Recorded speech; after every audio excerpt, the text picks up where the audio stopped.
Hey, how's it going, YouTube friends? It's me, your one furry boy of the festive holiday season, Never! And you're watching The Never Show. Yes, the only show with holiday-scented, lemon-scented limes, and a supernatural, super awesome, super festive third eye. I mean, why ask why?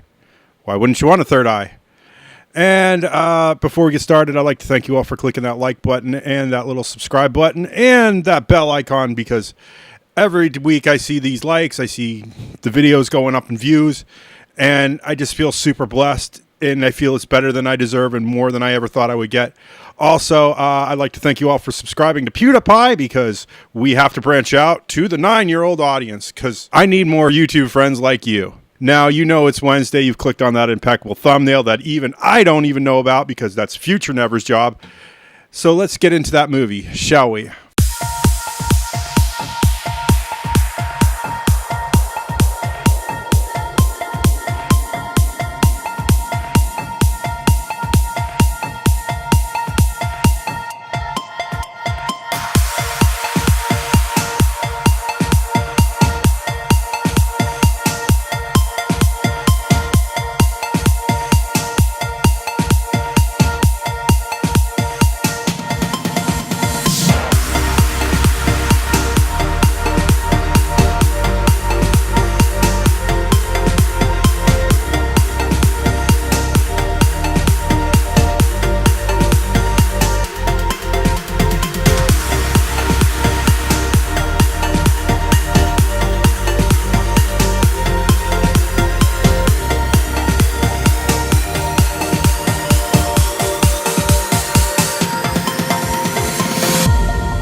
And today's movie is Mortal Engines, the PG-13 movie. It is 2 hours and 8 minutes. It is an action-adventure fantasy, and heavy on the fantasy here, because we'll get into that later. Director was Christopher Rivers. Great special effects guy, great art department guy, total unknown as a director. And I feel that that might have hurt this film, because we picked somebody who is an artist and a maker of art, not a director. The writing credits go to Fran Walsh, Philip Boyens, and Peter Jackson. I love that Peter Jackson is here as a writer, but if this is what we get when he's a writer, and I'll explain more of that later, I'm not a fan of his writing. This was all based on books by Philip Reeve. Reeves. I'll leave that up to you. If I'm pronouncing it wrong, put it in the comments. You know what to do. Our cast, first build only, because you don't want to listen to me read names all day, is Hera Thelmer as Hester Shaw. Now, I really love Hester Shaw as a character, but I don't know what her motivations are and anything. Robert Sheehan as Tom Natsworthy. I love Tom, and I believe Hera Shaw and Tom Natsworthy end off going off and falling in love and stuff like that. Their biggest rival is Hester Shaw's father, Thaddeus Valentine, played by Hugo Weaving.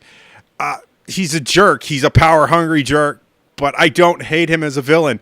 And this is the thing that really bothers me, as I want to hate a villain.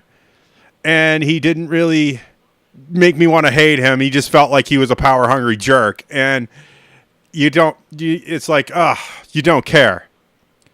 Jahi as Anne Fang. I wish I knew more about Anne Fang, because she seemed like an interesting character, but we never really built her out. Ron Bafferly as Beavis Pod. I don't even know who he is. Leia George as Catherine Valentine. And I love her as a character. She's sucked into her father's nonsense, doesn't know that Hester Shaw is her sister, doesn't know any of what's going on until the end of the movie, and then she's kind of like, well, I'm going to stop my father, and she has no motivation for that. Patrick McKay as Magnus Chrome, great name. Stephen Lang as Shrike, Colin Summon as Chowdhury Pomeroy. Chudley Pomeroy, you stupid kitty head man. Grr. I tried. Leave it to that. Lafur Sergensen as Nils Linderson, and I just feel like her and him, Kathleen, had some chemistry there, and they were building on that, but they never really finished that. And he sort of turned her against her father, which, if he did, that seems a little weird. But let's get down to before we go any further into the review, media rights, Capital MCR, Scholastic Productions, because this is based on young adult books, in a 7-book series, so they've compressed a lot of stuff here. Silver Tongue Films, Universal Pictures, Wingnut Films, our distributor here in the good old United States of America. God bless America, land that I love, was Universal Pictures. The special effects were done by Weta, because Peter Jackson and Weta go together like peanut butter and jelly. I'm surprised there isn't more because of just the scope of this film, which means it's big, it's beautiful, but I don't know what's going on. And that was the biggest problem. I felt like characters were too easily swayed in this movie. I felt very frustrated with everything that was going on. It's like you want to hate the villain, which they tried to, get Hugo Weaving to be the villain, but no apples to be eaten, I guess.